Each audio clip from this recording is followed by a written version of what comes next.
역시 이 정부는 김건희 왕국을 만들려고 하는 것 같습니다. 오늘 새벽 이런 단독 보도가 나왔는데요. 많은 분들이 예상하셨듯이 결국 김건희 씨 명품백 사건 수사를 종결한답니다. 그래서 오늘 오전부터 관련 기사들이 여기저기서 쏟아지기 시작했는데요. 당연히 중앙지검에선 무혐의로 수사를 종결했다고 합니다. 그러더니 한단 소리가 가관인데요. 명품백을 대가성이 없는 감사의 표시로 판단했다고 하네요. 뭐 저런 것들이 다 있습니까? 애초에 친윤을 넘어 찐윤이네 뭐네 난리치면서 이창수 씨를 서울중앙지검장으로 앉힐 때부터 다들 예상했던 결과이긴 한데요. 아무리 그래도 이건 너무 염치 없는 거 아닙니까? 이러면 오늘 아니면 내일 중에 이원석 검찰총장에게 수사 결과를 상세하게 대면 보고한다고 합니다. 결국 김건희 명품백 사건은 무혐의고 그냥 최재형 목사가 김건희 씨한테 감사 표시를 한 것에 불과하다. 이딴 헛소리를 서울중앙지검에서 당당하게 하고 있다고 보시면 되고요. 말 같지도 않은 소리를 언론이 그대로 받아쓰기만 하는 것도 기가 막힙니다. 그래놓고 본인들이 뭐요? 중립이라고요? 이러니까 검찰은 물론이고 언론까지 제대로 개혁해야 한다는 목소리가 계속 커지는 거고요. 아무튼 이를 두고 최재형 목사가 23일 대검에 수사심의 소집을 신청할 예정이라고 합니다. 그러면서 성역 없는 수사를 강조해온 이원석 검찰총장이 직권으로 수사심의위를 소집할 가능성이 있다고 일부 언론을 통해 전해지고 있는데요. 전혀 기대 자체가 안 되는 건 아마 저뿐만이 아닐 겁니다. 지난 5월에 이원석 총장 지시로 꾸려진 수사팀이 약 4개월 만에 이런 결론을 내렸다는 건데 애초에 이원석 총장의 성역 없는 수사 주장이 진심이었다면 여기까지 오지도 않았겠죠. 이러니 당연히 네이버 댓글에서도 비판이 쏟아지는 중인데요. 감사 표시에 명품백 주면 되는구나. 화가 나다 못해 슬프다. 안 좋은 법률적 선례가 너무 많다. 감사 표시로 받은 걸로만 잘 해명하면 뭘 받아도 청탁금지법에 해당이 안 되는 거구나. 준 사람이 청탁이라는데 왜 자기들 멋대로 감사 표시라고 하냐? 범죄 집단 검찰 말을 누가 믿냐? 윤 정권이 제대로 임기를 마칠 수 있나 모르겠지만 검찰은 끝났다. 나라의 공적 기관들이 모두 김건희의 개가 됐다. 오죽하면 이런 표현까지 나오는 중입니다. 다음 채팅에서 수천 개의 비판이 쏟아지는 건 말할 것도 없습니다. 이런 와중에 대통령실은 이재명 대표의 영수회담 제안을 두고 국회 정상화가 우선이라는 소리나 하고 있으니 정신 나갔다는 말밖에 안 나오는 겁니다. 국가 정상화가 제일 시급해 보이고요. 그걸 하겠다는 게 지금 민주당입니다. 축한 안 가지고 민주당한테 뒤집어 씌우기나 하고 도대체 어떻게 저런 사람들한테 나라의 운명을 맡깁니까? 심지어 친일 뉴라이트의 반기를 들었다고 보훈부에서는 광복회 조사를 한다고 알려졌고요. 폭발한 이종찬 광복회장은 윤석열 주변 일진의 인사들부터 청산해라 라고 되치기에 나섰습니다. 당장 정부가 이 모양이니까 일본에서도 신나서 날뛰는 중인데요. NHK에선 동해바다 건너서라는 가사에서 동해를 지들 멋대로 동쪽 바다로 오역한 겁니다. 심지어 이번이 처음도 아닌데요. 의도했다고밖에 볼 수 없는 겁니다. 일본도 일본인데 도대체 국내에서 일본 편 드는 건 뭐 하는 것들입니까? 조선일보 기자가 대놓고 광복절 KBS 기미가요 논란을 옹호하고 나선 건데요. 오로지 윤석열 정부의 관심사는 일본 찬양, 북한 도발밖에 없는 것 같습니다. 심지어 충격적인 을지훈련 사진이 현재 온라인 커뮤니티를 통해 빠르게 퍼지는 중인데요. 안 믿기시겠지만 이거 실화입니다. 지금이 무슨 1950년대입니까? 기승전 이승만 타령하더니 아예 그 시절로 돌아간 겁니까? 이런 충격적인 정부 더는 못 참겠다는 이야기가 괜히 나오는 게 아니라 보고요. 실제로 많은 시민들도 실시간으로 기가 막히다는 반응을 전하는 중입니다. 2024년 맞냐? 아직도 부풍이냐?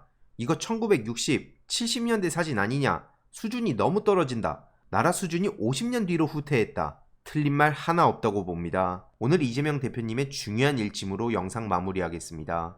민생경제 위기가 심각합니다. 내수위기, 자영업위기, 거기다가 민생경제의 전체적인 위기가 격화되고 있습니다. 그런데 기묘하게도 정부만 내수회복을 주장하면서 나홀로 낙관 중입니다. 정확한 진단을 통해서 활용할 수 있는 모든 수단 방법을 총동원해서 민생을 또 경제를 살려야 될 때입니다. 민주당이 28일에 민생회복지원금에 대한 재표결에 나섭니다. 자꾸 현금 살포 운운하던데 정확하게 말하면 전국민 소비 쿠폰 지급입니다. 현금 만져본 사람 아무도 없습니다. 그리고 지난 코로나 때 이게 얼마나 서민 경제 지원에 도움이 되는지를 실증적으로 증명한 바가 있습니다. 대안도 없이 상대가 주장하면 무조건 부정하고 보는 이런 마인드로는 정상적인 국정 운영이 쉽지 않다는 점을 다시 한번 생각해 주시기 바랍니다. 말로만 민생하지 마시고 실효성 있는 가능한 실질적 대안을 내주시길 부탁드립니다. 코로나가 아주 다시 심하게 유행하고 있습니다. 응급 환자가 한 달 새 4배 급증했다고 합니다. 또 거기다가 7개월째 대책 없이 의정 갈등이 지속되면서 전국 응급의료기관들이 파행 운영되고 있습니다.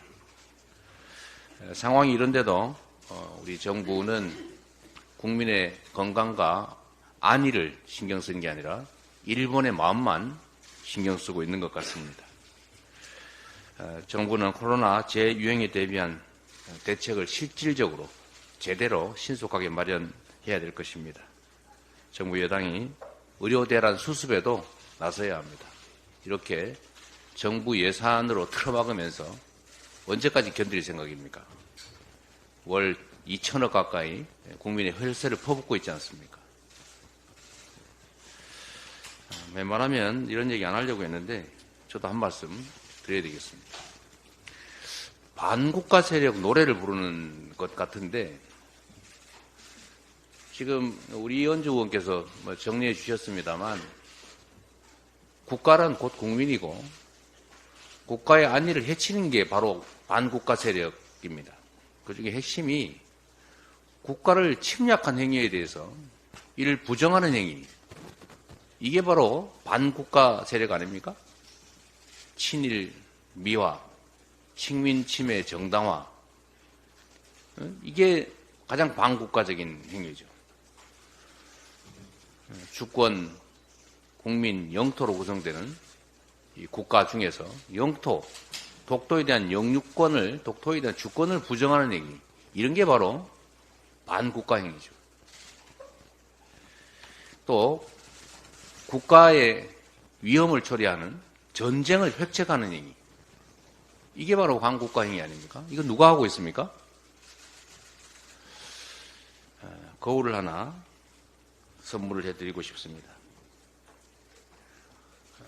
국민이 부여한 권력으로 국민의 생명과 안전을 지키기는커녕 국가의 위기를 초래하고 국민의 생명과 안전을 위협하는 행위에 대해서는 국민의 그리고 역사의 엄중한 심판이 언제나 기다리고 있다는 점을 명심하기 바랍니다. 재미있게 보셨다면 구독과 멤버십 부탁드립니다. 특히 멤버십 희동이님들께 정말 감사드린다는 점 다시 한번 말씀드리고요. 주위에도 널리 공유 부탁드리겠습니다.